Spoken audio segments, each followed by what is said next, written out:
شایەنی باسە کوردانی بەریتانیا بە بەردەوامی و هەمیشەیی ڕۆڵێکی بەرچاویان هەبووە لەژێر ناوی چەندین ڕێکخراوی ڕۆشنبیری و کۆمەڵایەتی و خێرخوازیدا. ماندوونەناسانە توانیویانە بەبێ جیاوازی دەنگی هەر چوار پارچەی کوردستان بن.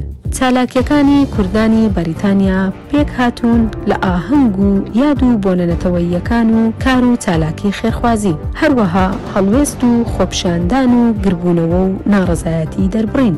لەم بەشەی راپۆرتەکەماندا سەرنج دەخینە سەر شتێک لە کار و چالاکیەکانیاندا وەکو خۆپشاندان و دەربڕینی ناڕەزایەتیەکانیان. کوردانی بەریتانیا وەکو هاوڵاتیەکی هۆشیاری ئەم سەردەما لە هەر کات و ساتێکدا هەستیان بە هەر زوڵم و ستەم و نادادی و تاوانێک کردبێت دژ بەگەلی کوردستان و دەنگی ئازاد و ئازادی خوازان لە هەر کوێی ئەم جیهانە هۆشیارانە و بەرپرسیارانە هەڵوێستی جوامێرانە و ئازادانە و مرۆڤ دۆستانەی خۆیان دەردەبڕن. چالاکیەکانیان لە چەندین شاری جیاجیا لە بەریتانیا ساز دەکەن، وەکو شارەکانی لەندەن، بێرمینگهام، مانچستەر، نیوکاسڵ، گڵاسگۆ و کاردیف و چەندین پەیام و وتار بە هەردوو زمانی کوردی و ئینگلیزی لەلایەن ڕۆژنامەنووسان و چالاکوانان دەخوێندرێتەوە. پەیامی ئازادی و دادپەروەری و یەکسانی دەدەن بە گوێی جیهان و گەلی کوردە. ئیدانەی هەر کارێکی نامرۆڤانە و نادادی دەکەن،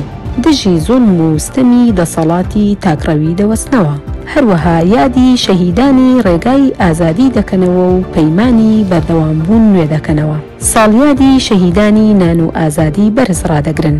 هیوا دەخوازن گۆڕانکاری لە سیستمی حکومەتی تاکڕەوی و مافیاگەری لە کوردستان و جیهاندا بگۆڕێت بۆ دیموکراسی و دادپەروەری.